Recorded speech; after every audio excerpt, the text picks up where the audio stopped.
Meus amigos, boa noite. Eu gostaria que nós começássemos aí a nossa reflexão de hoje com essas duas perguntinhas que vocês já devem ter visto e lido aí na nossa tela. E eu acho que elas são duas questões extremamente importantes para nortear como é que nós vivemos na nossa vida. Então, dê uma relida ali nessas questões. Eu estou perguntando assim, o quanto você se sente amparado, cuidado, protegido por Deus na sua vida? Você se sente conectado ao Criador? E essas duas perguntas, elas trazem um tema que eu achei muito importante de nós estudarmos juntos aqui. E esse tema nós vamos encontrar numa obra espírita, que nós estamos estudando aqui na nossa casa, nas terças-feiras, que é o livro Boa Nova, do Espírito Humberto de Campos, psicografia do Chico Xavier. E nesse livro, o Espírito Humberto de Campos narra, a cada capítulo, um diálogo de Jesus com um discípulo, com um personagem lá dos tempos do Evangelho.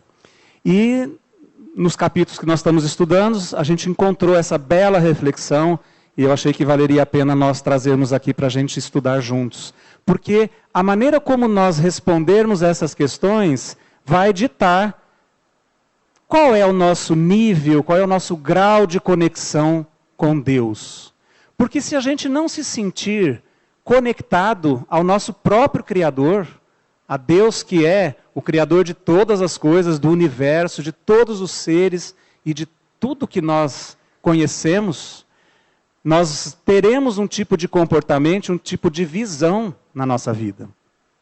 Eu me lembrei da Madre Teresa de Calcutá, quando ela vai fazer uma reflexão muito interessante a respeito do que acontece com a gente, com o ser humano, quando se sente desconectado com Deus. O que a gente sente quando nós estamos longe de Deus?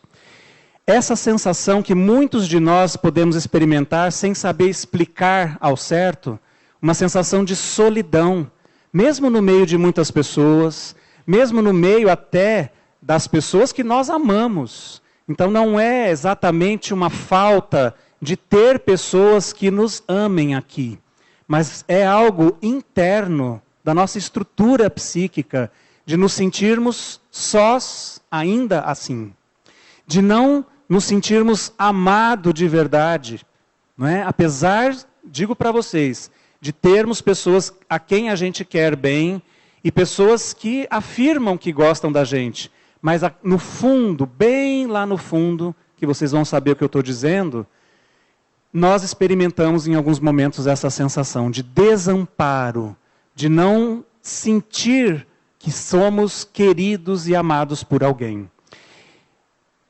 Como eu disse para vocês, a Madre Teresa de Calcutá foi uma figura marcante do século passado, e ela fez um trabalho maravilhoso na Índia, junto de auxílio aos pobres, e ela então colocou para a gente, eu achei muito legal trazer para a gente refletir junto, ela dizia assim, já que ela trabalhava com a miséria material nas favelas de Calcutá, ela dizia assim, a mais terrível pobreza é a solidão e o sentimento de não ser amado.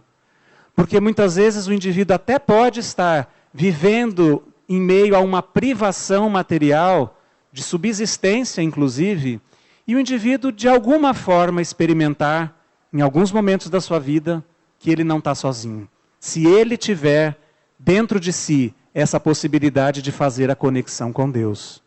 E muitos que vivem em meio à fartura, em meio à abundância material de bens, de coisas, de dinheiro, pode experimentar uma solidão que, segundo ela, é a pior das pobrezas. A maior doença hoje, ela continua dizendo, é o sentimento de não ser desejado. É você estar no meio das pessoas, da sua convivência, dos seus ditos amigos, das pessoas da sua família, e não se sentir bem localizado ali. Tem pessoas que não conseguem ficar em determinados locais, em determinadas cidades, pessoas que vivem mudando constantemente de emprego, mudando constantemente de casa, mudando constantemente de cidades, porque em nenhum lugar essa pessoa consegue se sentir adaptada. É uma questão interna da pessoa não conseguir se sentir desejado por alguém, né? E ela termina dizendo que no mundo existe muito mais fome de amor e de apreciação do que verdadeiramente de pão. Porque a fome material, a gente até conseguiria suprir com mais facilidade se você oferecer um alimento, como um pão ou qualquer outro que seja. Mas essa sensação interna, esse buraco emocional que nós podemos experimentar, de não nos sentirmos conectados com nada e com ninguém, de nos sentirmos separados das outras pessoas, separados da própria natureza, e nos ficarmos nos perguntando, quem sou eu? O que é que eu estou fazendo aqui? Por que é que ninguém consegue, né, preencher esse vazio que eu sinto dentro de mim? Essa é a questão que nós estamos estudando nessa noite. E como é que a gente vai conseguir responder e preencher, então, essas questões que nós estamos levantando aqui? A doutrina espírita vem, em boa hora, nos trazer boas reflexões. Então, desde o Livro dos Espíritos, que foi a obra básica de Allan Kardec, né, trazendo as informações e as respostas dos Espíritos, a gente vai encontrar que é através da prece, meus amigos. É através desses momentos em que a gente vai buscar essa comunhão com o mais alto, com Deus. É através desses instantes e dessa prática que nós vamos conseguir obter um lenitivo para essas sensações tão devastadoras de solidão, de desamparo, de falta de amor na nossa vida, não é? E quando a gente fala que a gente então precisa orar, precisa fazer as nossas preces, muitas pessoas acabam questionando assim, bom, mas será que Deus ouve realmente todas as nossas orações? Será que se eu, nesse momento, fizer uma prece para Deus, Deus vai ouvir a minha prece, né, da minha insignificante pessoa? Existem tantas pessoas, quem sabe, fazendo prece nesse momento. Será que todas as preces são ouvidas por Deus? A gente tem algumas informações bacanas nos livros espíritas, né? Me lembrei do espírito André Luiz, num livro muito bacana de estudar também, que é Entre a Terra e o Céu. E logo lá, no primeiro capítulo do livro, a história toda que o André Luiz vai narrar nesse livro, começa justamente em resposta a uma prece. Então, ele começa explicando para a gente assim, que lá no mundo espiritual, nas colônias do mundo espiritual, existem setores e departamentos especializados em fazer seleção de preces. Porque a gente, obviamente, vai encontrar os mais diversos tipos de prece, né? A gente vai ver hoje, inclusive, aqui. Aquela prece que realmente parte do fundo do coração, em que as pessoas e nós, ao fazê-las, a gente coloca o nosso sentimento, aquilo que realmente nós estamos precisando naquele momento, os nossos pedidos ou os nossos agradecimentos a Deus. Mas, com certeza, muitas chamadas preces são direcionadas para pedir favores materiais, para pedir até que Deus me ajude em prejuízo de outras pessoas, né? O exemplo clássico é quando a gente vai estar diante de uma disputa de futebol, não é? Uma partida entre dois times de futebol. Tem pessoas que falam assim, começam a fazer prece para Deus assim, não, Deus, faz com que meu time ganhe. Ajuda meu time a ganhar, porque ele está para rebaixar, né? E aí, então, vocês acham que essa é uma prece? Pode até estar sendo dita do fundo do coração, não estou dizendo que não, né? Futebol é uma paixão, quase uma religião para alguns, não é? Eu estou dizendo que o teor desse pedido é um teor mais mundano, vocês concordam? É uma coisa mais ligada a uma partida de futebol, ao resultado de um jogo, que pode ser bacana, o esporte é legal, mas veja, né, o valor disso diante de questões mais amplas e mais sublimes e mais morais na nossa vida. Então, se eu peço para Deus ajudar e proteger o meu time para que ele ganhe, obviamente que eu estou pedindo para que o outro time perca. Então a gente, né, tá em volta, vocês imaginam o tanto de pensamentos e de preces que são emitidas a todo momento para Deus, para os planos superiores, para Jesus, para os espíritos maiores. Tem que haver uma seleção realmente, não é? E existe essa seleção.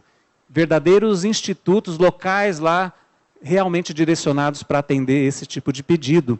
Mas eu diria para vocês que se é uma prece que parte do fundo do coração, que traduz realmente uma necessidade nossa, e ela é feita e emitida nesse sentido, vocês podem ter certeza, meus amigos, todas as preces desse teor são ouvidas por Deus, que vai respondê-las na medida do nosso merecimento.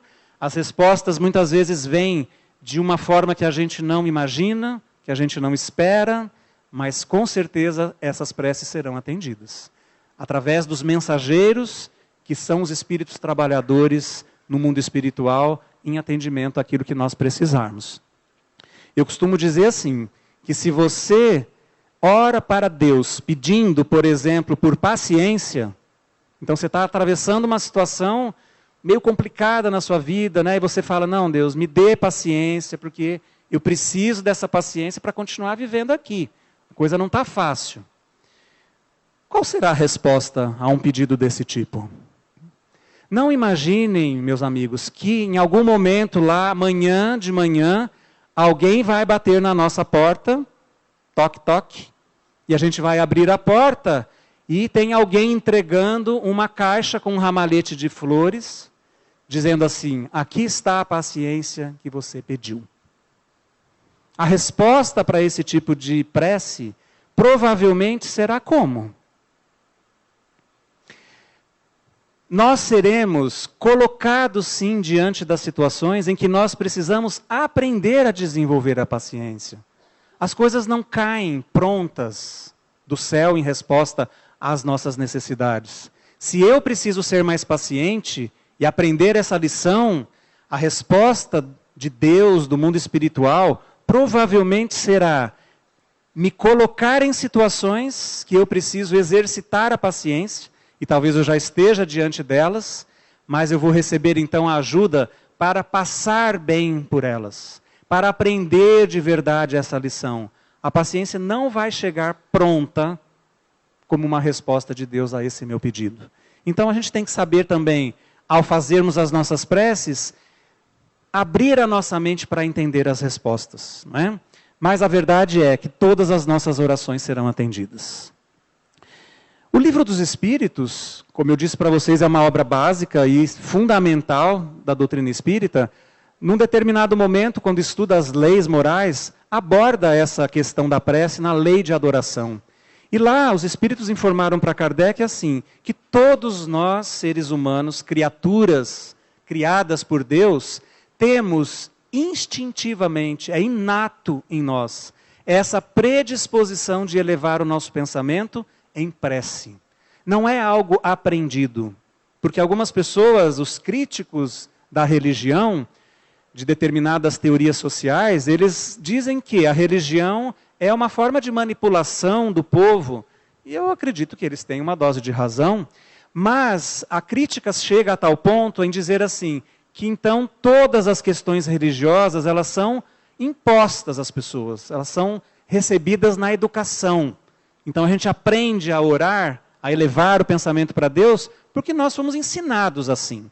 Os espíritos disseram para Allan Kardec, e isso é uma constatação até com aqueles povos mais primitivos, que não têm acesso a essas informações culturais como nós temos, como determinadas tribos indígenas, que são bastante isoladas, mesmo esses indivíduos, eles têm instintivamente um momento em que eles fazem a sua adoração a algo superior. Pode ser a força da natureza, pode ser, né, uma concepção bastante primitiva do que seria uma divindade, mas ainda assim, eles não foram ensinados. É instintivo no ser humano. Então nós trazemos isso. E à medida que a gente vai evoluindo, isso vai se aperfeiçoando, essa forma de contato que nós podemos ter com Deus, com a inteligência suprema. E ainda a gente encontra a seguinte informação, que o importante não é orar muito, mas orar bem. Então, Deus, os espíritos amigos, Jesus, não fica pedindo que a gente passe o dia rezando. né? Não é essa a finalidade na lei de adoração. A gente tem que fazer o nosso momento de conexão com Deus e que seja algo bem feito, produtivo, e não pela quantidade de tempo que nós levamos durante a nossa vida, do nosso dia, emitindo as nossas orações. Porque muitas vezes a oração ela acaba vindo somente pelos lábios, da boca para fora, uma simples repetição de palavras e o sentimento, que é o que importa, não está, na verdade, envolvido, né? Olha essa informação que a gente tem lá ainda no Livro dos Espíritos. As boas ações são as melhores preces. Então, de nada adianta a gente só ficar orando, pedindo e rezando interminavelmente se a gente não faz nada de bom, se a gente não faz o bem durante a nossa vida. As boas ações são as nossas melhores preces. E está aí de novo, né? A Madre Teresa de Calcutá dizendo: as mãos que ajudam são mais sagradas do que os lábios que rezam. Achei bárbara essa frase, né? E obviamente que ela não está desestimulando, e nem os espíritos desestimulando que a gente não deva orar, muito pelo contrário. Mas vamos aprender a realizar esse processo, tá? Na lei de adoração a gente encontra então a seguinte reflexão: bom, se Deus é o nosso Pai, se Deus é o Criador de todas as coisas, obviamente Ele me conhece, foi Ele que me criou, Ele sabe o que eu estou passando, Ele sabe das minhas dificuldades. Então, se Deus sabe o que eu estou passando, o que eu preciso, por que eu tenho que pedir? Será que Ele já não me manda o auxílio sem eu ter que pedir? Se Ele sabe de todas as coisas, eu não precisaria pedir, Ele já podia mandar, né, a ajuda que eu estou precisando. Poxa vida. O que vocês acham? É uma reflexão curiosa, no mínimo, não é? Sabe por que a gente deve fazer a elaboração dos nossos pedidos? Não é para Deus. Não é porque Deus não sabe o que eu estou precisando. Quando eu faço o meu pedido, quando eu elaboro a minha prece, ao elevar o meu pensamento, eu faço isso por mim. Não é porque Deus precisa ficar sabendo.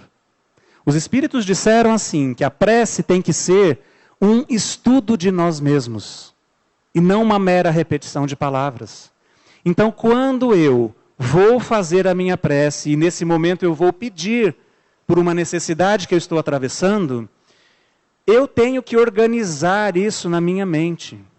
Porque, meus amigos, vamos ver se vocês concordam comigo, muitas vezes a gente está lá sofrendo, ralando, passando por uma situação muito complicada, e a gente mesmo não entende o que está acontecendo com a gente. Nós mesmos não sabemos o que será que é melhor para mim.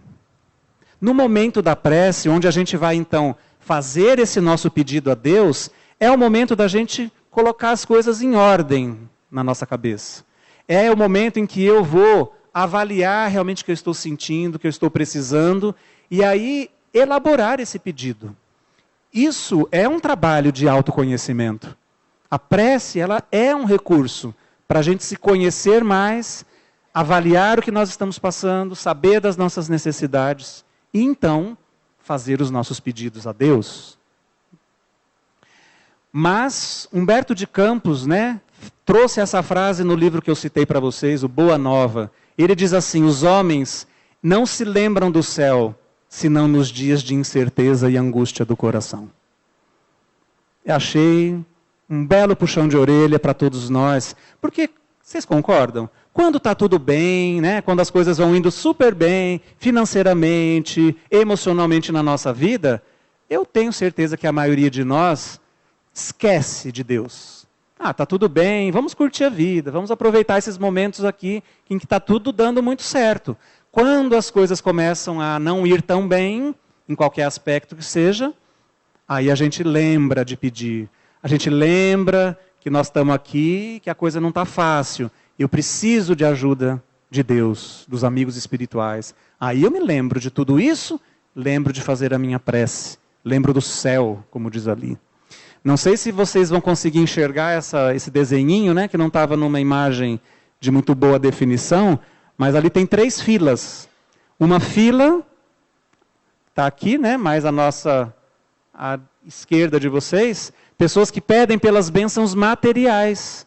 Então, eu vou pedir para que tudo aconteça bem no meu trabalho, para que eu continue ganhando bem, para que eu ganhe na loteria, né, para que eu consiga comprar todas as coisas que eu quero. As bênçãos ligadas às conquistas materiais. Ali no meio, o que seriam as bênçãos espirituais, né, que eu possa então ter harmonia na minha família, harmonia nos meus relacionamentos, que as coisas emocionalmente possam estar bem junto de mim. Agora, poucos realmente aprendem verdadeiramente essa oração que deve a partir do fundo do coração. E a gente não deve só orar para pedir, mas a gente pode orar, como está lá no Livro dos Espíritos também, para agradecer tudo aquilo que nós recebemos. E nós temos tanto para agradecer, muito para agradecer. E também louvar a Deus. O que é o louvar? É você reconhecer que existe um Criador de todas as coisas. Existe uma natureza perfeita que Deus criou e que nós, se a gente tiver olhos de ver, a gente vai se maravilhar com a natureza. Reconhecer a própria experiência de vida aqui, a maravilha que é o nosso corpo físico, que também é e faz parte da natureza. Então, louvar, reconhecer essa grandeza de Deus, agradecer e pedir. Portanto, a prece mais agradável a Deus é quando ela é ditada pelo coração. A melhor prece que vem do íntimo do que apenas aquela que se lê com os lábios. Bom, Jesus, quando esteve entre nós, nos ensinou a orar. Lá no Evangelho a gente tem um momento clássico onde Jesus trouxe, a pedido dos apóstolos, eles pediram: Senhor, ensina-nos a orar. E aí, a partir desse momento, então, Jesus se concentra, eleva o seu pensamento e faz o famoso ensinamento da prece do Pai Nosso, que a gente vai rapidamente analisar aqui. E mais do que simplesmente trazer esse modelo tão conciso e tão profundo de comunhão com Deus, que é a prece do Pai Nosso, Jesus deixou umas orientações interessantes, né? Ele disse assim, olha, quando você for orar, não faça como os fariseus, que vão à frente dos templos com as roupas melhores e mais bonitas e mais brancas, batem no peito, levantam os braços e gritam, Senhor, Senhor, e jogam os seus donativos, né, as suas oferendas, os sacos cheios de moedas para fazer bastante barulho, na hora que cair no chão, para que todos vejam como eles são homens religiosos. Jesus criticou muito esse tipo de comportamento dos fariseus. Ele os chamou de hipócritas muitas vezes. Aqueles que apenas dizem Senhor, Senhor, mas não sentem no coração. Ele trouxe o exemplo do óbolo da viúva, vocês se lembram? Aquela viúva que trouxe 2 moedinhas lá que faltava nas economias dela, iria fazer falta, e ela depositou discretamente no local das oferendas. E Jesus falou que ela tinha doado muito mais do que os fariseus que jogavam sacos cheios de moedas. E quando então ele orientou de que maneira nós deveríamos orar, ele disse assim, não façam como os fariseus, mas entre no seu quarto, entre no seu lugar íntimo, e ali faça a sua oração a Deus. E obviamente quando ele fala entre no seu quarto, ele não está se referindo necessariamente a um quarto de 4 paredes. É uma simbologia de que a gente deve entrar onde? Dentro de nós mesmos. Porque o templo principal de adoração a Deus está dentro de nós, não é? E aí então, ele trouxe o famoso ensinamento da prece do Pai Nosso, tá? Nós vamos mostrar aqui um Pai Nosso comentado, que talvez vocês já conheçam, mas é uma reflexão a respeito da própria oração dominical, né? Diz assim, olha, será inútil dizer Pai Nosso, se em minha vida eu não ajo como filho de Deus, fechando meu coração ao amor. Porque Deus é pai, mas eu ajo como filho? Então, às vezes, a gente se distancia, não é? Será inútil dizer que estás no céu se os meus valores são representados pelos bens da terra. Então, Deus está em toda parte. Né? A gente fala que Deus está nos céus, se referindo a algum lugar acima, mas Deus está em toda parte. Aqui os céus se referem aos valores diferentes dos valores materiais. Então, será que os meus valores são os mesmos valores do Pai que está nos céus? Será inútil dizer santificado seja o vosso nome? Se eu penso apenas em ser cristão por medo, superstição, por comodismo. Hoje, meus amigos, é muito chique falar que nós somos espíritas. Olha, fulano é espírita, é quase um sinônimo assim de pessoa intelectualizada, que estuda muito, que frequenta uma casa, né, de palestras interessantes, que recebe o passe. É quase um status. Tá? Mas será que nós temos a convicção religiosa que a gente quer adotar lá dentro, no fundo do nosso coração, e não por mero comodismo? Será inútil dizer, venha a nós o vosso reino, se eu acho tão sedutora a vida aqui, cheia de supérfluos, de futilidades? Porque qual é o reino que a gente quer que venha? É um reino de justiça, de bondade, de paz, e muitas vezes nós queremos ficar aqui, no reino mesmo material, até sacrificando muitas vezes a honestidade, a verdade, a ética, as comodidades, as futilidades aqui do nosso plano.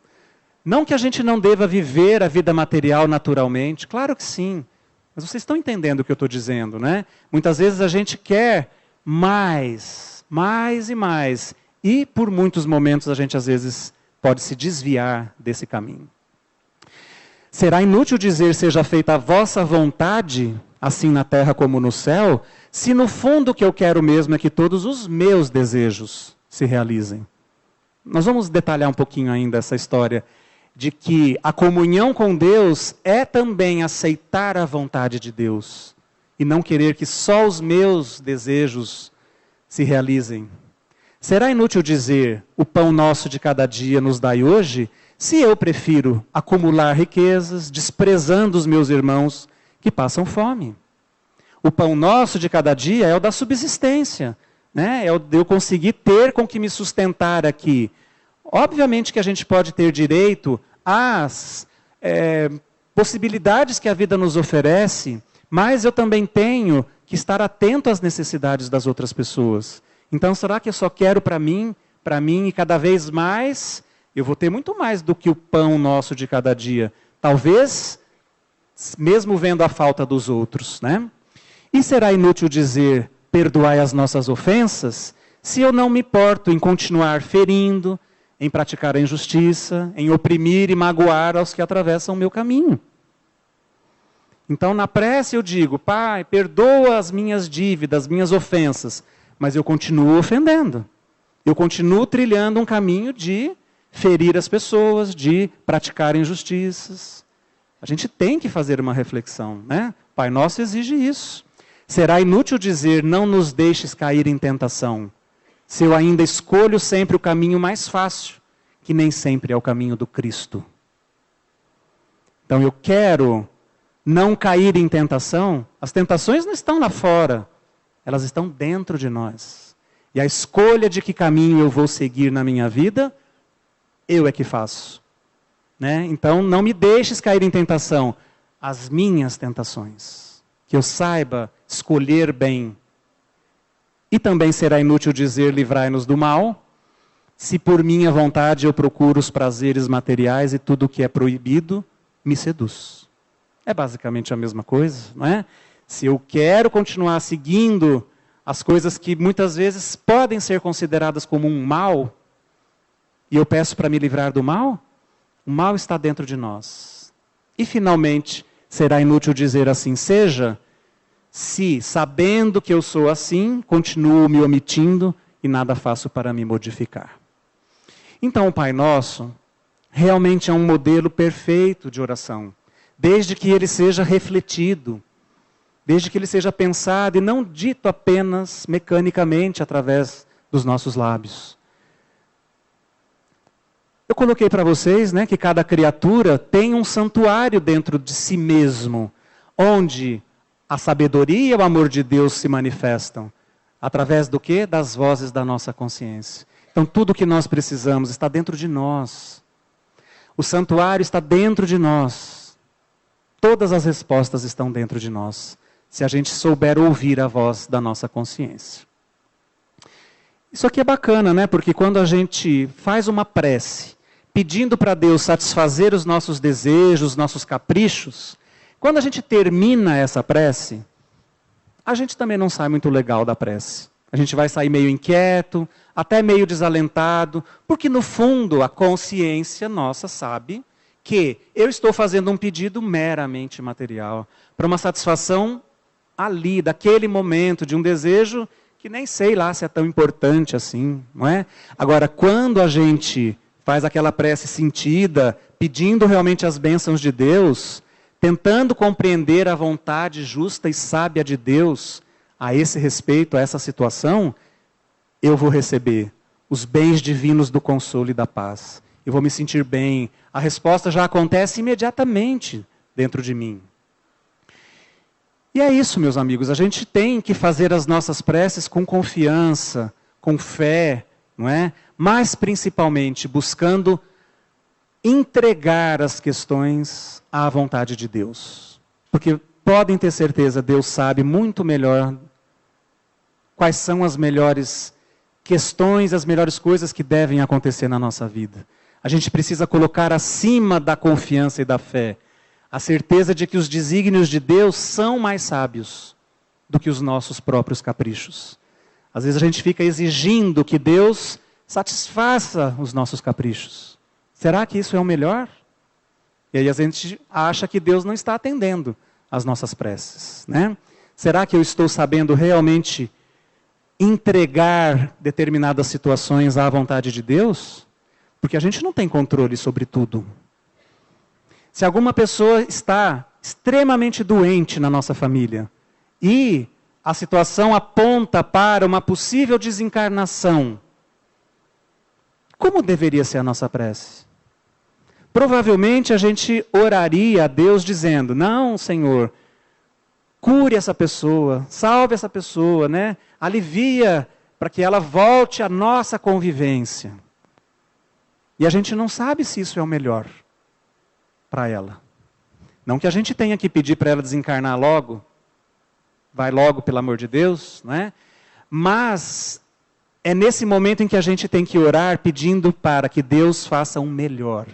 Se é para essa pessoa desencarnar, mesmo que eu sinta muita falta, mas se isso for o melhor para ela, não para mim, que se faça segundo a vontade de Deus. Então nós precisamos praticar um pouquinho mais o que seria essa entrega. Jesus foi o exemplo, meus amigos, perfeito de comunhão com Deus.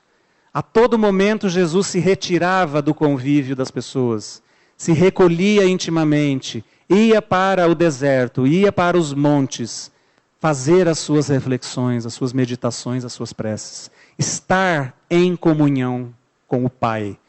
E ele disse: eu e o Pai somos um. O que significa isso?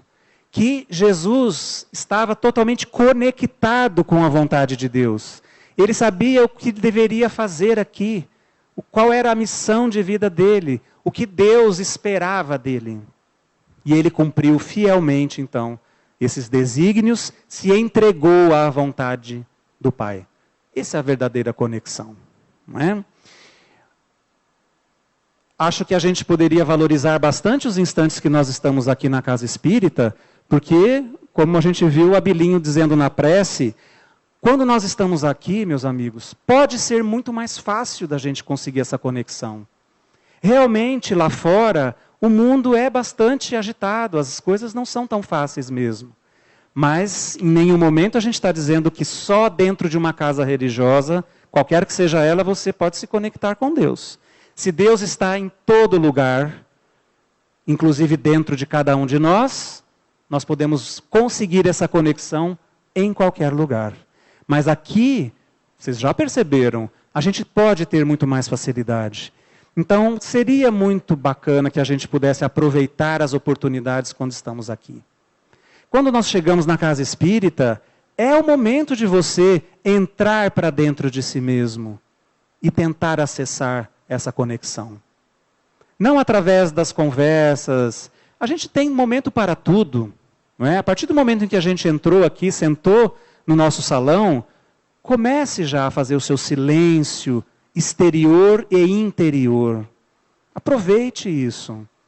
Nos momentos da palestra, nós vamos estar atentos à palestra. Terminou a palestra, enquanto a gente vai aguardar o momento do passe, novamente a gente deve buscar esse silêncio. Porque os espíritos trazem todo um preparo de ambiente espetacular aqui dentro, onde a gente pode conseguir esse acesso, essa comunhão com Deus.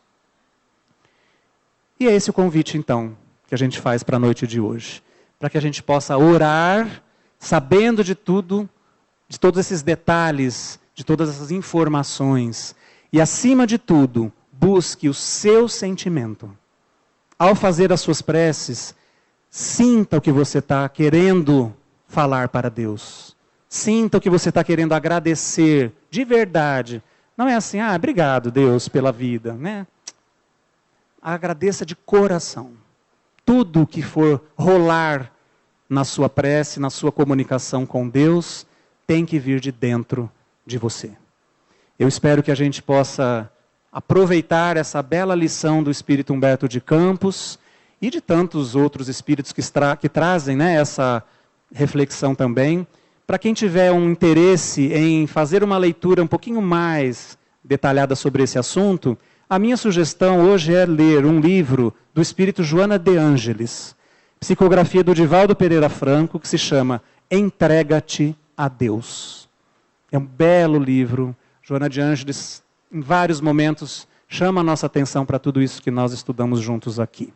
Eu agradeço a atenção de vocês, que a gente possa permanecer em conexão. Muita paz.